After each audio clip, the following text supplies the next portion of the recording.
Bonsoir à tous, bonsoir à toutes, bienvenue dans la grande team. Très heureuse de vous retrouver. Bon, vous nous avez beaucoup manqué depuis hier. Et bien voilà, raison pour laquelle nous sommes ensemble pendant 90 minutes.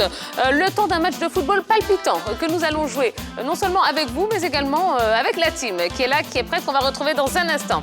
Et pour le moment, eh bien, découvrons le sommaire de l'émission. C'est parti pour la grande team. Au sommaire de la grande team, les informations sportives des dernières 24 heures. Tout sur les adieux de Sergio Ramos au Real Madrid dans cette édition de la grande team. Le championnat de football féminin a repris du service, les détails d'une rencontre entre l'Africa Sport et Ange FC de Gonzagueville. Sans oublier le débrief des matchs du jour de l'Euro 2020, le chef de mission des Jeux paralympiques, Claude Moya Magli, est l'invité de la grande team.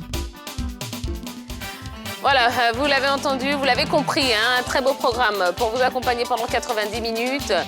Nous mettrons un peu de lumière sur les Jeux paralympiques. Un peu de lumière, c'est ce qu'on peut faire ce soir, mais le travail continue évidemment. Et pour ce faire, eh bien, nous recevrons le chef de mission des Jeux paralympiques, Monsieur Claude Koya Magli, voilà. Si vous avez des questions à lui poser, eh bien, vous pouvez le faire sur la page Facebook de la 3. Et puis, n'oubliez pas de laisser un petit commentaire concernant la question LGT. Sergio Ramos est-il le meilleur défenseur du monde de ces 15 dernières années ? Bon, en voilà une sacrée question. En tout cas, on en parlera dans pas très longtemps. Et vous pourrez également à cet instant nous appeler pour nous donner vos avis par téléphone au 00225 27 21 59 93 99 27 21 59 93 99. Allez, on y va tout de suite avec les news.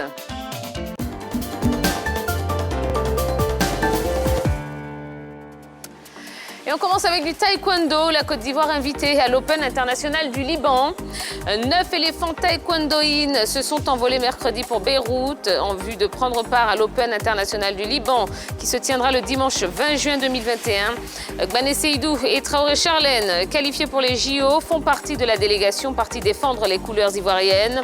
L'Open du Liban se présente comme une autre aubaine pour peaufiner le plan de préparation des Jeux Olympiques de Tokyo avant d'entamer le dernier virage des préparatifs dans la cité des 18 montagnes, dernière étape de la préparation pour le Japon. Le retour de la délégation ivoirienne est prévu pour le 22 juin prochain. En tennis, Nadal renonce au JO et à Wimbledon. Rafael Nadal a annoncé jeudi sur les réseaux sociaux qu'il renonçait à participer au prochain tournoi de Wimbledon ainsi qu'aux Jeux Olympiques de Tokyo afin de laisser son corps récupérer.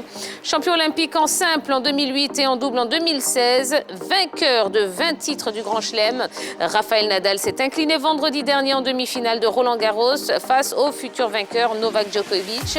Le natif de Manacor n'a toutefois pas l'intention d'arrêter le tennis à 35 ans. Parlons football maintenant. Djouma Saïd quitte Al Koweït. Après 5 années passées à Al Koweït, Djouma Saïd quitte le club en accord avec ses dirigeants. L'information a été dévoilée sur le compte Twitter du club koweïtien qui a tenu à remercier l'attaquant international ivoirien pour l'ensemble de son œuvre durant son séjour. En effet, Djouma Saïd a remporté 14 trophées, dont 3 supercoupes et 4 titres de champion du Koweït.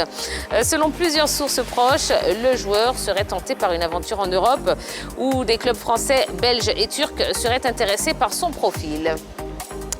Parlons à présent de Constant Omari qui démissionne de la FECOFA. Constant Omari a annoncé le mercredi 16 juin sa démission du poste de président de la Fédération congolaise de football lors d'un point de presse. Une décision prise à 6 mois de l'élection à la présidence de la fêtière congolaise, à laquelle l'ancien homme fort du football congolais avait déjà affirmé ne pas prendre part. C'est le premier vice-président Donatien Chimanga qui assurera l'intérim jusqu'aux élections prévues au mois de décembre prochain. Après 18 ans à la tête de la FECOFA, Constant Omari, débarqué de ses responsabilités à la CAF et à la FIFA, décide de donner la main à une nouvelle génération. Et puis on termine avec Buffon, de retour à Parme. La rumeur enflait ces derniers jours, c'est désormais officiel. Gianluigi Buffon fait son retour à Parme. À 43 ans, le gardien de but italien, en fin de contrat avec la Juventus Turin, retrouve son club formateur 20 ans après son départ d'Emilia-Romagne pour rejoindre les Bianconeri. La formation de série B a réalisé une petite vidéo sympathique sur le thème de Superman pour annoncer la nouvelle.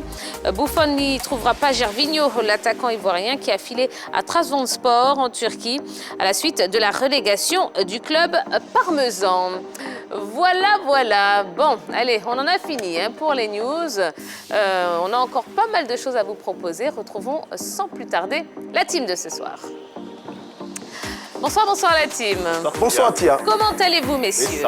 On va très bien.